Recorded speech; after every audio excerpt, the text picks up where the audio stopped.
Now let's get into your reading and see what's going on here. I'm going to start with the past because I think it's very pertinent to what's happening in the present and your opportunities in the future.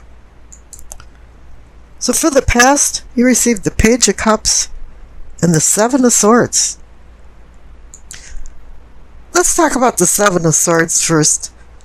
Someone is stealing from you or doing something underhandedly behind your back. Some type of secrets maybe are going on in the backdrop. It's like somebody wants to win a game without playing fair and square. They would rather do underhanded things to win instead of lose and have dignity from loss.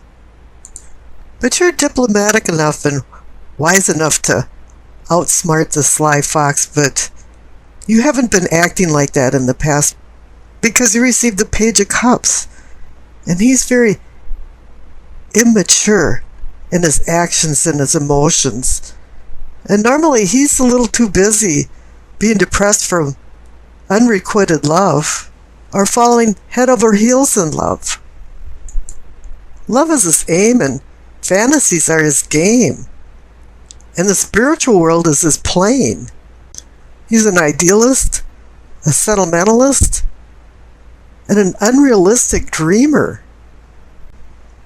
And he's usually wearing rose-colored glasses and not seeing things for what they really are. And maybe somebody is stealing from you, but when I see the Seven of Swords, it's normally somebody stealing your emotions. They're the emotional vampire that's sucking you dry. And then again, the Page of Cups can bring news and messages. But sometimes he's more of a gossiper and has an overactive imagination about how he assimilates things. Now down in the base of your spine for sourcing and urgings, you receive the Star and Temperance. Two major arcana cards. The Star is about hope and healing. Whatever happened with the Seven of Swords, and you overlooking things because you're a little too busy with your emotions with the Page of Cups, has made you now want to go into a healing mode. I think the Temperance has woke you up a little bit, and now you're looking at reality. And you're starting to moderate, where the Page of Cups was going off the chart. And the Star is more of the grounding force here. It's having you find your position in your little microcosm and on the earth.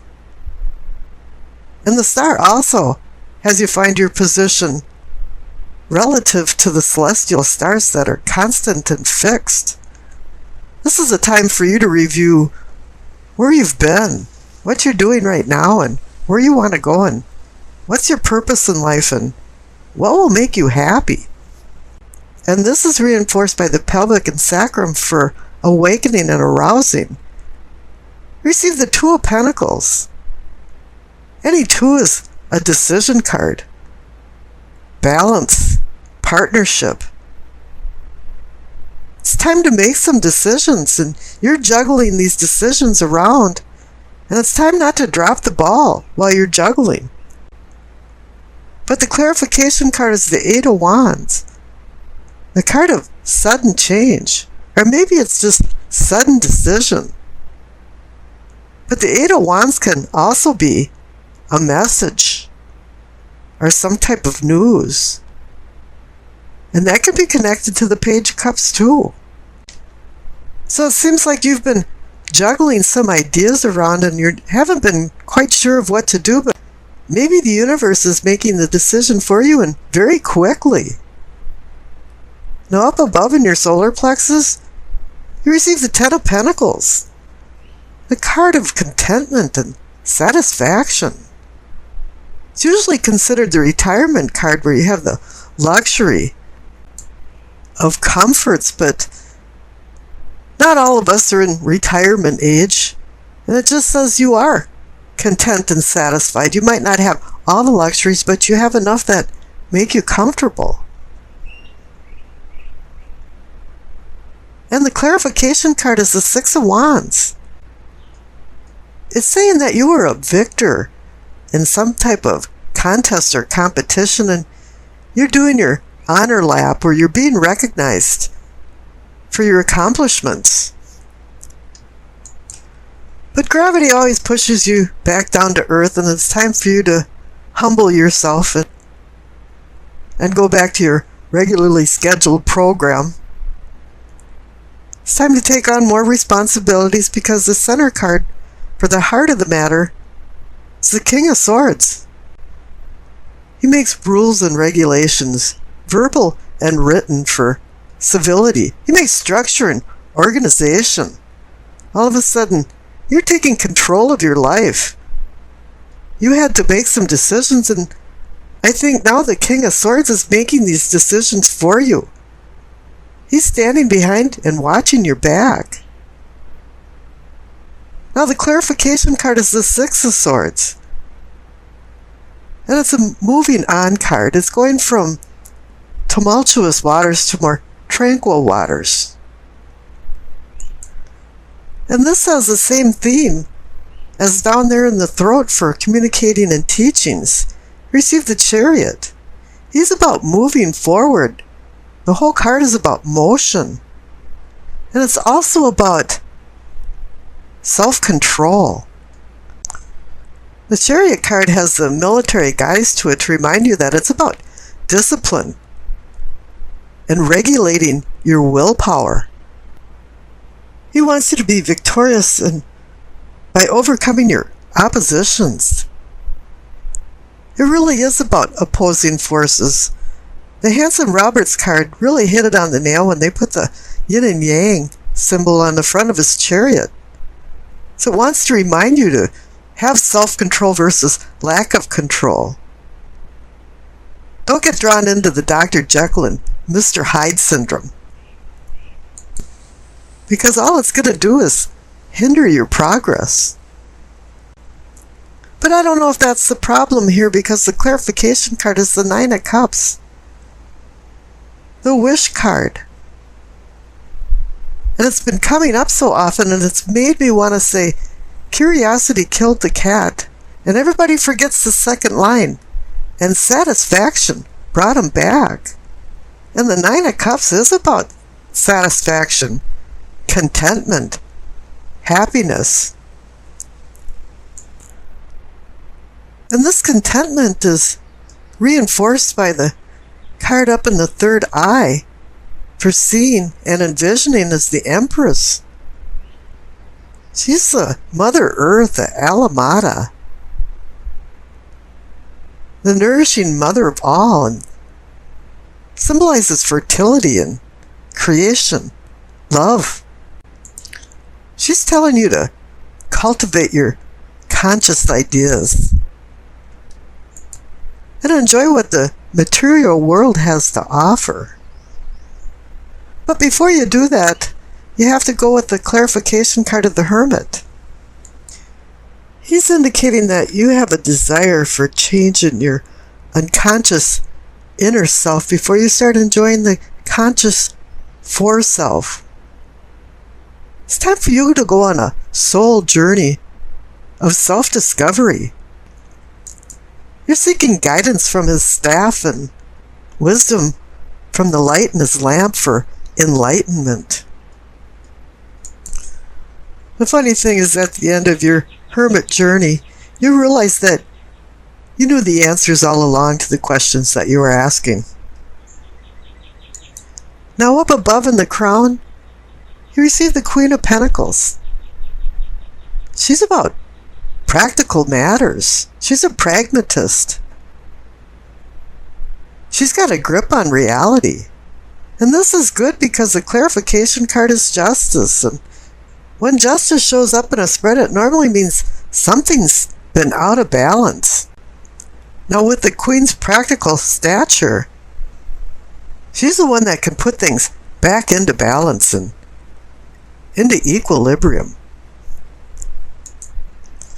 And perhaps whoever's been stealing from you down there with the Seven of Swords is going to receive the sort of accountability from justice. Now, justice can also be about legal matters, contracts, negotiations, agreements that typically are going your way. But whatever it is, your past actions are connected to your present state of affairs. Now, we've discussed the past, so let's skip over to the future. And the main card is the Three of Wands. Yeah, Wands is fire energy for Aries. And now you've got your shit together. Things are working out well for you. Three of Wands is a card about movement. You've made some plans and now you're making these plans a reality.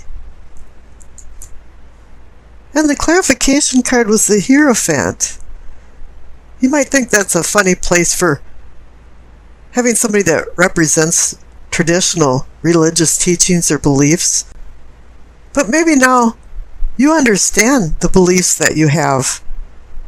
And you're fueled on some types of truths. You're no longer back at the Seven of Swords and somebody's stealing from you, and the Page of Cups where your head's in the clouds and you're in fantasy land. All of a sudden, you've accepted what the truth is. So you can go forward with the Three of Wands with the plans that you've made. Let's go back to the Seven of Cups. That's really splayed energy. It's about a difficult decision or decisions. But it's in an atmosphere of chaos and illusion and fantasy. Wishing is one thing and making it come true is another. Each cup holds pleasures and treasures, or disenchantments and disappointments. The enticement of so many choices has your head spinning. And there's also a temptation involved in this cup about sexual and emotional folly, which is extremely strong and drawing you towards it. And you have to get out of your kind of day trip or fantasy land and start separating real from imagined. And so then it comes down to which cup will you choose and which cup will you lose. And the Two of Swords, as I mentioned, also is a decision card, but it's indecision in the face of opposing forces. And right now you're at a crossroads of a very difficult decision.